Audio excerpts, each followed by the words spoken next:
हमें आरती कैसे करनी चाहिए और क्या सावधानियां रखनी चाहिए।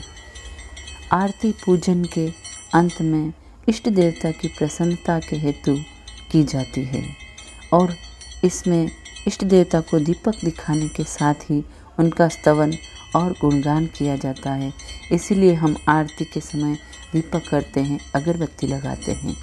आरती में पहले मूल मंत्र यानी कि जिस देवता का जिस मंत्र से पूजन किया गया हो उस मंत्र से 3 बार पुष्पांजलि देनी चाहिए और ढोल, नगाड़े, शंख, घड़ियाल आदि महावाद्यों या जय जयकारे के साथ शब्द के साथ शुभ पात्र से घृत या कपूर से विषम संख्या की बाती जलाकर आरती करनी चाहिए। अर्थात घी भी हमें गाय का या फिर एकदम शुद्ध लेना है और जो बाती लगानी है वो हमें या तो 1 दीपक करना चाहिए या 3 या 5 ऐसे संख्या में करना चाहिए। साधारणतः 5 बत्तियों से आरती की जाती है। इसे ही पंचदीप भी कहते हैं।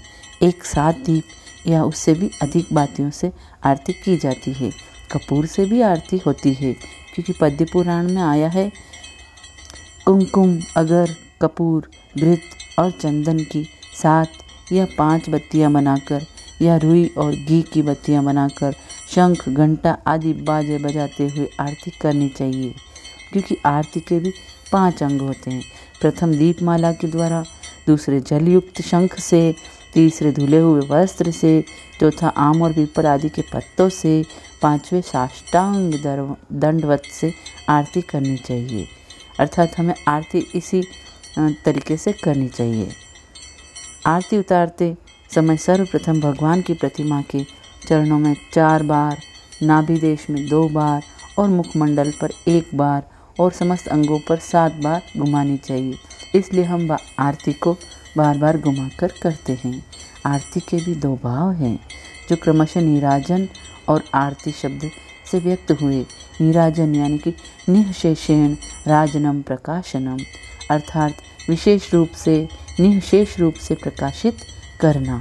अनेक दीप बत्तियां जलाकर विग्रह के चारों ओर घुमाने का अभिप्राय यही है कि पूरा का पूरा विग्रह एड़ी से चोटी तक प्रकाशित हो उठे, चमक उठे, अंग प्रत्यंग स्पष्ट रूप से उद्भासित हो जाए, जिसमें दर्शक या उपासक भली भांति देवता की रूप छटा को निहार सके और हृदयंगम कर सके।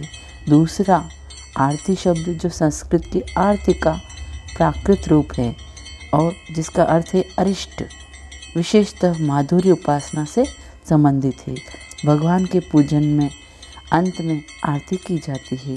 पूजन में जो त्रुटि रह जाती है उससे आरती के द्वारा पूर्ति की जाती है। शास्त्रों में आरती का विशेष महत्व बताया गया है। पूजन में यदि मंत्र और क्रिया में किसी प्रकार की कमी रह जाती है तो भी आरती कर लेने पर उसकी पूर्ति हो जाती है। आरती करने का ही नहीं, आरती देखने का भी बहुत बड़ा पुण्य है। जो नित्य भगवान की आरती देखता है और दोनों हाथ से आरती लेता है वह अपनी करोड़ पीढ़ियों का उद्धार करता है तथा अंत में भगवान के परम पद को प्राप्त हो जाता है। अतः अत्यंत ही श्रद्धा भक्ति से अपने इष्ट देव की नित्य आरती करनी चाहिए।